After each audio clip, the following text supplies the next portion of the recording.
Good evening and welcome to S3 TV News. I'm Hugh Riches. Tonight I'll be reviewing the regional press for the week with John Byrne of the YMCA. But first, here's to the news headlines with Richard Morris.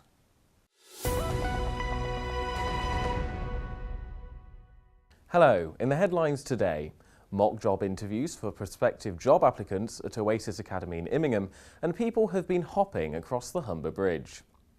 Siemens have advertised the first of 1,000 jobs coming to Hull as part of the Green Port project. Hull City Council have described it as a milestone for the city. It looked like a scene from the semi-finals of The Apprentice, but the interviewees were students from a local academy. Employers from a range of sectors, from the police to Phillips 66, grilled students on their CVs and taught them valuable interview skills at the Oasis Academy's Career Day in Immingham. We spoke to one of the employers and one of the students about what they were aiming to get out of the event. Well, I hope they'll take away some insight from people who are in industry or in the working world about what are the kind of things that interviewers would be looking for and employers would be looking for when they're looking at CVs and when they're interviewing candidates. I think experience is quite a biggie. I think I'll be asked what I've done previously, and they'll pick up on points that I've put in my personal statement, such as, say if I put that I'm confident, they'll pick up on that and ask me for an experience when I've been confident or helped a team or something like that. A Vulcan aircraft that has been flying from Waddington since 1993 has flown its last flight from the base. The plane left on Friday and is being retired in 2 years' time, so will not return as the Waddington Air Show isn't going ahead in 2015. Police are looking for a large cross-dressing man who allegedly groped a taxi driver in the early hours of Saturday the 28th of June. He was wearing a red top, leggings and had a full face of makeup and glasses. Police are asking for any witnesses or people with information to come forward. A tight-knitted group has been creating art at Thruntsco Adult Learner Centre. The works will range from paintings to knitted items. The exhibition will take place later this month and will be art for the local communities. We spoke to the organiser of the group about what the learners got out of it. I think they get so much from it. It's a real opportunity for them to, as I say, share their learning experience with everyone. And the learners are very generous. They put out all their sketchbooks, so they allow the public to see all of the work that they've done. It's an opportunity for them to have a sort of celebration with their family and friends, but it's also really great to sort of build their confidence. A call-out has been made for all those who love to spend time outdoors to take part in a sponsored walk to raise funds for the Royal British Legion. Organised by Mike Stewart from Greatcoats, the First World War Commemoration Walk will start at St Nicholas Church with a service of thanksgiving and laying of wreaths to those who gave their lives. The walk will then pass through the neighbouring villages of Healing, Ryeby and Aylesby before ending with a sunset service at Laceby British Legion Club. It's an 8-mile walk, finishing at Laceby War Memorial with a sunset service, which can be quite moving.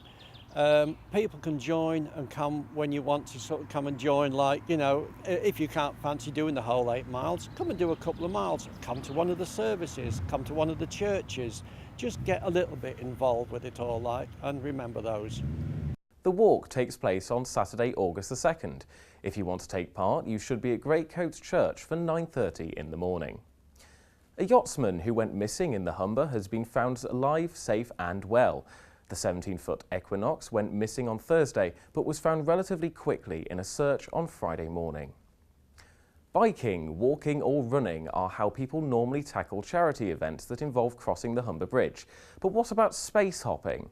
That's exactly what's happening in a few weeks for the YMCA Humber Hop, where people cross the Humber Bridge on their space hoppers to raise money for various charities throughout the area.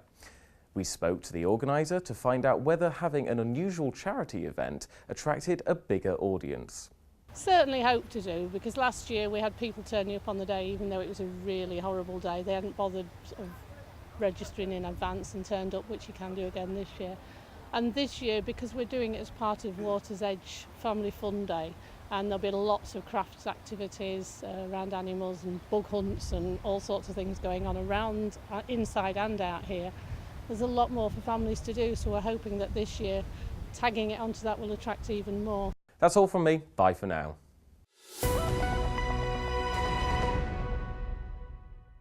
John Byrne is the communications officer for the YMCA in the Humber. He's here to go through the press with me. But before we look at the papers, John, welcome. Thank you for coming. Tell us about, there's an event that you have coming up in a couple of weeks' time, which sounds exhausting. That's right, Hugh. On Sunday the 27th of July, we'll be space hopping across the Humber Bridge. This is to raise money for the YMCA? It is, yes. It's the second year we've done it, and last year we had around 80 people getting on their space hoppers and going 1 mile from tower to tower across the bridge. I have the right image in my mind here. These are those big orange bouncy ball things. And they are, yes. Ours are white, right, and have the Humber Hop logo. That's the name of the event, the Humber Hop. They have that emblazoned on the front there. But yes, the big space hoppers that were popular in the 70s and 80s. I remember them, yeah. What's the distance between the towers? It's just over a mile. And how many bounces does that take? They reckon about 1,000 in total between the two towers, and it's a relay. So there's teams of between 2 and 6. So you start off, and then your teammate takes over. So we're not asking you to bounce the whole mile on your own. How much money are you looking to make out of this remarkable enterprise? Looking to top last year's figure, which was around about £2,500. And if people want to get involved, how do they get in touch? They can register on the website, which is www.humberhop.co.uk, or they can give us a call in the office on 01472 693388. Excellent. Well, I think that's all the bouncy business sorted out for the moment. Let's have a look at the newspapers. First story that caught your eye is in the Skegness Standard. What is it? That's correct. It's about Paralympians coming to see young people in the area and encouraging them to take up. Page 19 there. Page 19. Para-athletes have been demonstrating how important sport is. It's Paralympic athlete Sam Ruddock.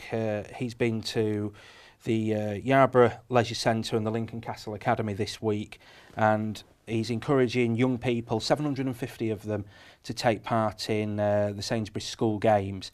And I think on the back of London 2012, it's 2 years ago, but I think it's important that we continue that legacy, participate, train well, and aim for the stars for the future. That vast investment in London for Olympics 2012, of course, the whole promise was that there was going to be the Olympics legacy. And that we'd all be benefiting from it for years and years to come, and not just in London, but across the whole country. Has it worked? That's correct. I don't know whether it's worked or not. There's certainly more. There seems to be more opportunities for young people to take part in sports across the country, but the infrastructure seems to be centred on London itself, and I don't know whether that's gone out across the rest of the United Kingdom. Well, we're benefiting clearly a little bit here up on around the Humber and in Lincolnshire. Next story, Horncastle News, and this one was about the cost of roadworks. That's right. On the front page of the Horncastle News, we've got local businesses quite upset about. Let's have a look at that picture. Yeah. Losing tens of thousands of pounds a week due to roadworks in Rugby. Owner of the local pub, the landlord of the Ivy Public House, has had to slash his opening hours and is losing £2,500 a week. And at the present, it doesn't look like there's going to be any compensation on the way. And I think one of the things that we ourselves in Lincolnshire pride ourselves on is supporting local businesses. Of course. And we encourage everyone to shop local, buy local, support local.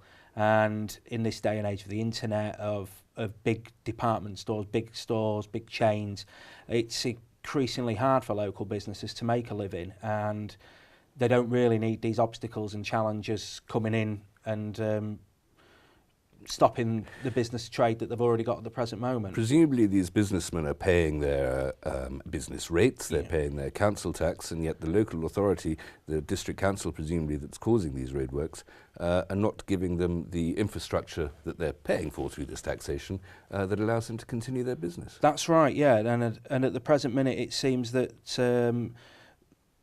they've spoken to the county council about the lack of information, and it's been described here as a couldn't care less attitude. So this is Lincoln County Council. This is Lincoln County Council, yes. Yeah, there's a a few angry business owners then in Rugby. Okay. In the same newspaper, you found a story about broadband, a little more technology. That's right, yeah, page 3, broadband.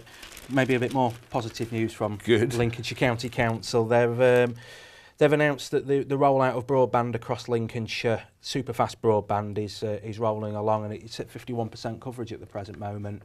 And it's something that we use every day in our day-to-day lives, and perhaps somewhere more rural like Lincolnshire might get forgotten along the way, but this work proves that it hasn't, and that this is broadband that you still have to pay for. Yes, yeah, you still have to pay for it, but it's the super fast speeds that we see the adverts on the TV about the 100 meg, 120 meg download speeds, and these are now being made available to the more rural areas of Lincolnshire, like those around Horncastle and Woodhall Spa that are described in the article. Do you need super fast speeds when, for instance, newspapers are available? One might even open a book.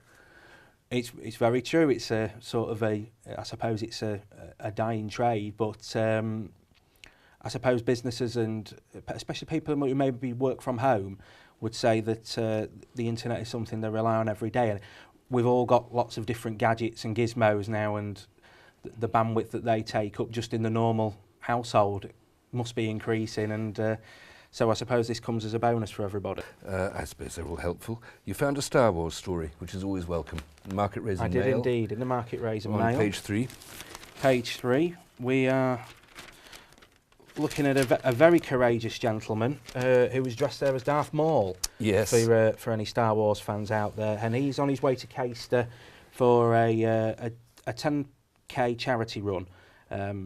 His name is Scott Warboys, and he lost a kidney through cancer, unfortunately, but he has undertaken a challenge to do so many running events in a year, and his next one is in Caister, and he's doing this one complete with Darth Maul mask and lightsaber. Darth Maul's a baddie. He's a Sith Lord. I'm slightly ashamed of knowing this. Well, may the Force be with him, even if it's the dark side. We move on. I'm just hurrying you a little bit, sorry, but to the Hull Daily Mail on page 6, fascinating story about the bridge, the Humber Bridge that is, and the consequences of reducing the tolls to cross over the bridge. That's right. It's a quite small story there in the in brief section, but Andrew Percy, the MP, has announced that... he's the Conservative MP for Briggangool. That's correct, yeah. It's announced that car owners have saved £19 million in the last 2 years since the Humber Bridge toll fee was cut by 50%. So it's £1.50 to get over to Hull and £1.50 to get back. I think that it's probably opened some doors and maybe encourage people on the South Bank to utilise facilities on the North Bank a little bit more. I know myself personally it has. It seems all that more affordable. You wouldn't think £3 would make that much difference, but every day it does. Every day a bit of an outlay. Yeah. Now, Andrew Percy's point is that reduction in the tolls has improved and enhanced the economies on both sides of the estuary. That's correct. Yeah. Presumably, it's also £19 million lost to the bridge in revenue. It is. Yeah. It's. Is it £19 million lost in revenue, or have we encouraged more people to go over? And well, supply and demand. If the price goes down, maybe the demand for that service of the bridge has increased and more people, and the bridge is busier. So it might be interesting to see if Mr. Percy can come up with some stats and figures about usage on the bridge. It would be. That's a fascinating story. John, many thanks for coming in. Good luck with your space hopper bounce across that very bridge. I hope you won't be paying any tolls. Thank you very much. That's all we have time for tonight. If you have a story for us, then do please email news@estuary.tv or contact us via our Twitter or Facebook pages, or give us a phone call on 0147231 5561. Until next time, goodbye.